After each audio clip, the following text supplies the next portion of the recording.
जो मुस्कुरा रहा है उसे दर्द ने पाला होगा।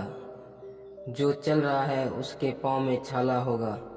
बिना संघर्ष के इंसान चमक नहीं सकता। जो जलेगा उसी दिए में उजाला होगा। संघर्ष क्यों बचें संघर्ष से। संघर्ष ही तो जीवन का आत्मा है। जितना कठिन संघर्ष होगा उतनी ही शानदार जीत होगी। एक बार एक किसान भगवान से बहुत ही नाराज हो गया। किसान बहुत मेहनती था। बहुत मेहनत से वह खेतों में अनाज उगाता, उसकी देखभाल करता, पर अक्सर उसकी फसल खराब हो जाती। कभी सूखा पड़ जाता, कभी बाढ़ आ जाती, कभी तेज धूप, कभी आंधी, कोई ना कोई कारण बन ही जाता, उसकी फसल खराब हो जाता। एक दिन वह किसान गुस्से में आसमान की ओर देखकर भगवान से कहा, हे ईश्वर, आप लोग सर्वज्ञता मानते हैं कि आप सब जानते हैं, कहते हैं कि आपके इच्छा के बिना एक भी पत्ता नहीं हिलता, पर मुझे तो लगता है कि आप छोटी छोटी बात भी नहीं जानते।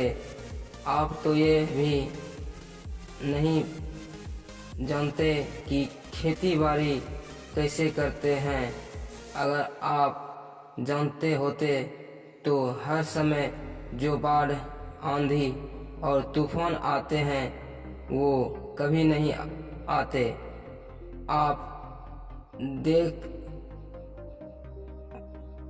आप नहीं जानते कि कितना नुकसान उठाना पड़ता है हम किसानों को। यदि आप मेरे हाथ में यह शक्ति दे दें कि जैसा मैं चाहूँ वैसा मैं मौसम का कर दूं, फिर आप देखना मैं अन्न के भंडार लगा दूंगा। भगवान इस किसान के तीखे वाक्य सुनकर मुस्कुरा रहे थे और वह किसान के सामने प्रकट होकर बोले, मैं आज से तुझे यह शक्ति देता हूँ कि तुम अपने खेतों में तुम्हारी जैसे इच्छा की तुम वैसा मौसम कर दोगे। मैं बिल्कुल भी दखल नहीं दूंगा, तुम्हारी इच्छा से सब कुछ होगा। किसान बहुत खुश हो गया। किसान ने गेहूं की फसल अपने खेतों में बोई। जब उसे लगा कि खेतों को धूप चाहिए तो खेतों को धूप मिले, जब पानी बरसना चाहिए तभी पानी बरसा। आंधी तूफान बाढ़ कुछ भी उसने अपने खेतों में आने नहीं दिया। किसान के खेतों में इस वर्ष ऐसी फसल हुई जैसी कभी नहीं हुई थी। हरी भरी लहलाती फसल। मन ही मन बहुत खुश हो गया और सोचने लगा, अब सबूत के साथ दिखाऊंगा भगवान को कि इसे कहते हैं शक्ति का सही उपयोग। मेरी सफलता देखकर उन्हें अपनी नियम जरूर बदलने पड़ेंगे। कुछ दिन गुजरे, फसल कटने को तैयार हो गए। किसान बहुत उत्सुकता के साथ फसल को काटने लगा, पर जैसे ही उसकी नज़र गेहूं की बाली पर गया तो उसने अपना सिर पीट लिया और वह रोने चिल्लाने लगा। गेहूं की एक भी बाली के अंदर गेहूं का दाना नहीं था। सारी बाली अंदर से खाली थी। किसान बहुत दुखी हो गया। उसने भगवान को रोते हुए फिर पुकारा, हे प्रभु, तुमने ये मेरे साथ क्या किया? क्या तुमने मुझे कोई सजा दी? भगवान बोले, पुत्र, ये तो होना ही था। तुमने पौधा को संघर्ष करने का मौका ही नहीं दिया।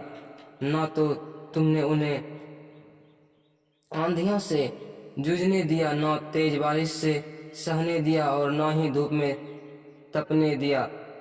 एक भी चुनौती का सामना तुमने उन्हें नहीं करने दिया। इसलिए सारे पौधे अंदर से खोखले रह गए। जब आंधी तूफान, तेज बारिश और धूप पड़ती है तभी ये पौधा अपनी अस्तित्व को बचाने के लिए संघर्ष करते हैं और इसी संघर्ष से एक बल पैदा होता है जिसमें शक्ति होती है, ऊर्जा होती है, और यही ऊर्जा पूर्ति तेरे गेहूं के दोनों दानों की तरह जो नहीं फूटी।